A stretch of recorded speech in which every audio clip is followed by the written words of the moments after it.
Pythons are taking over part of the state, slithering right into people's backyards, and now Florida is declaring open season on the predators.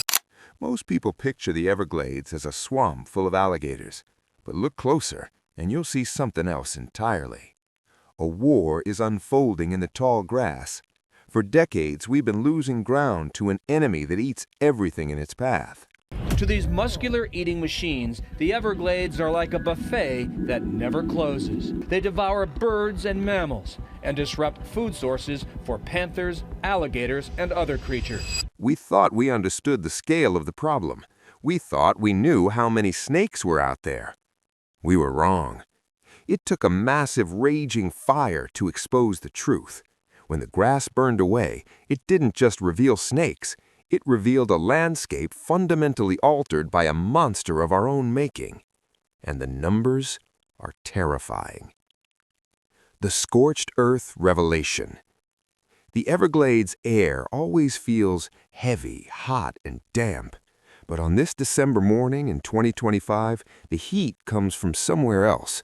Along the edge of a sawgrass prairie, a Florida Forest Service crew advances with drip torches, metal canisters leaking a mix of diesel and gasoline. They aren't fighting a fire, they're lighting one.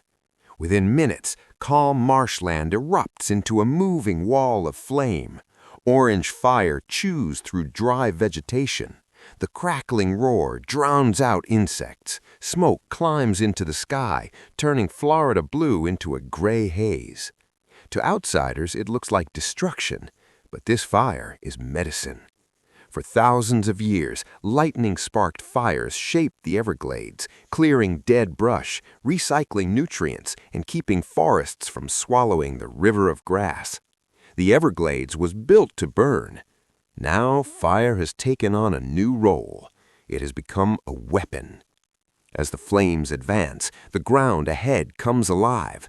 Grasshoppers leap, birds dive for fleeing insects, the few remaining marsh rabbits scramble for safety. Then comes the movement that makes your skin crawl.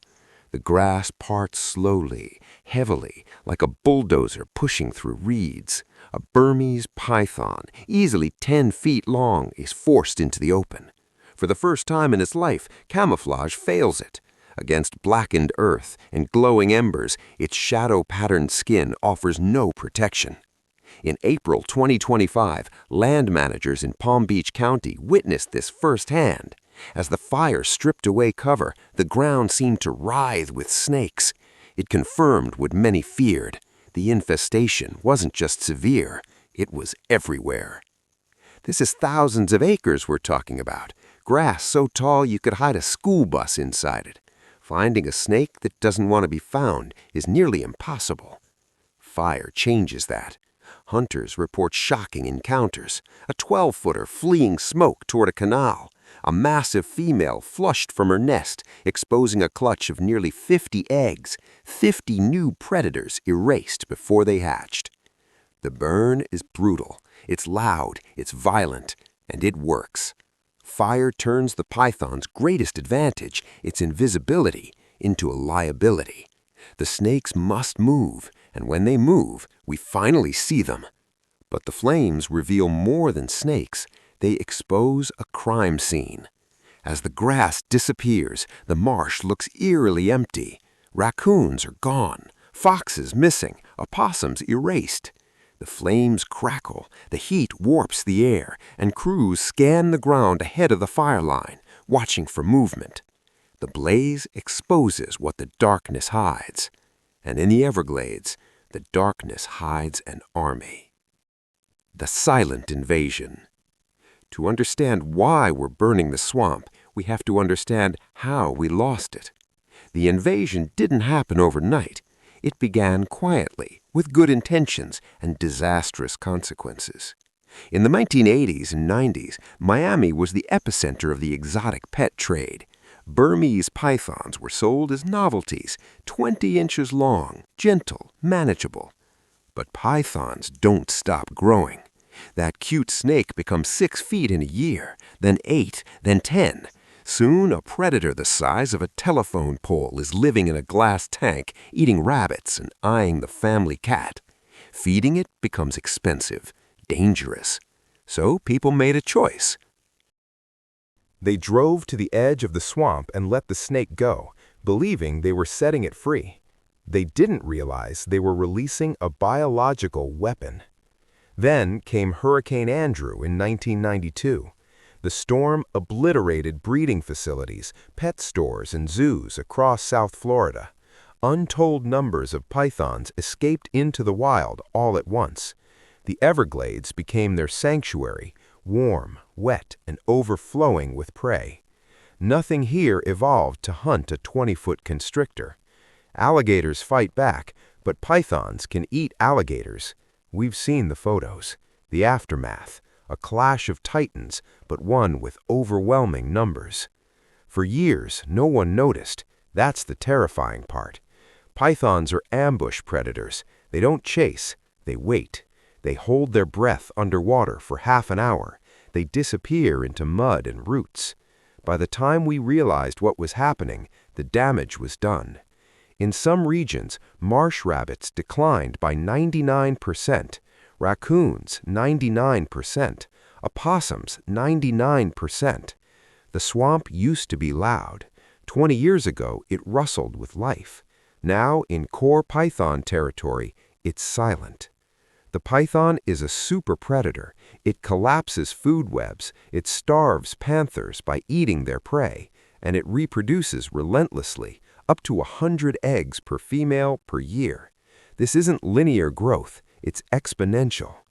Estimates now range from tens of thousands to over 100,000 pythons, but no one knows. For every snake we see, dozens remain hidden. They've moved into mangroves, crossed islands, swum in the ocean. They're adaptable, resilient, hungry.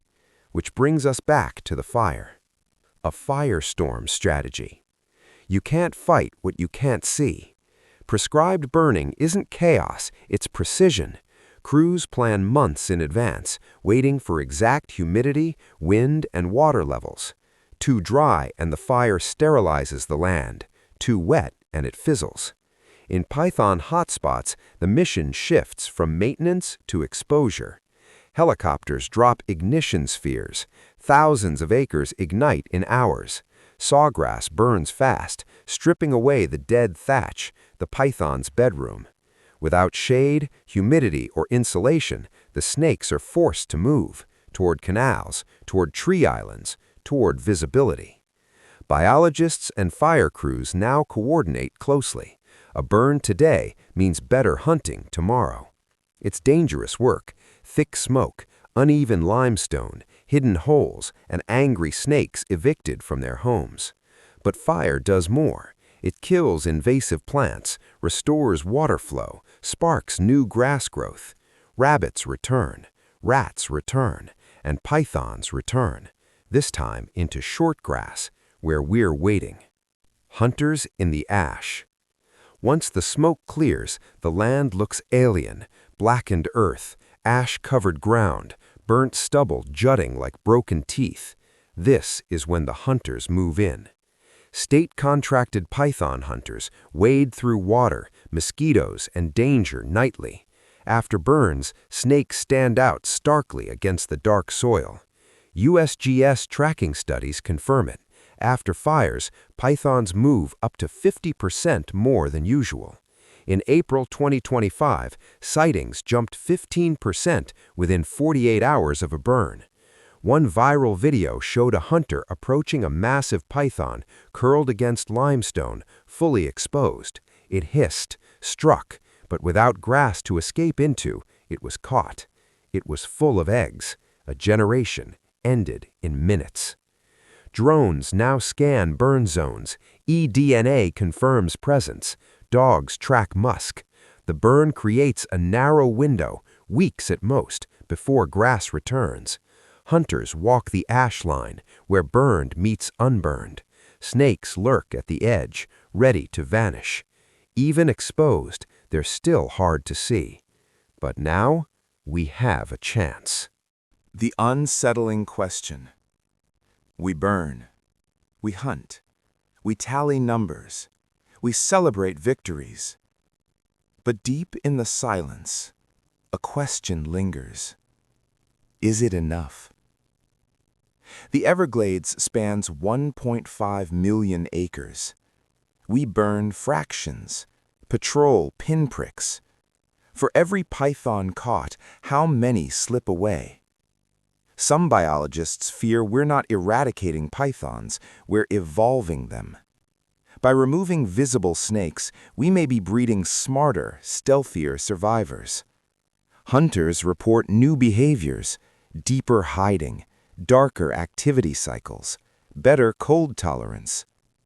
There's even concern the fires could favor darker, heat-resistant morphs, ash-colored snakes, invisible against scorched land. And as pressure increases, pythons may disperse, northward, outward, into suburbs, along canals, into backyards. Fire is a tool, not a cure. Climate change complicates everything. Drier seasons turn burns into gambles. If peat ignites, the land itself dies. Burn too little, and snakes thrive. Burn too much, and the Everglades is sterilized.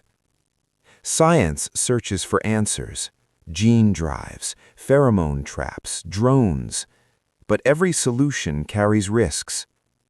For now, fire remains the only weapon that delivers immediate results. It buys time. It creates breathing room for native life. So when you see smoke rising over South Florida, don't think destruction. Think spotlight. Think desperation.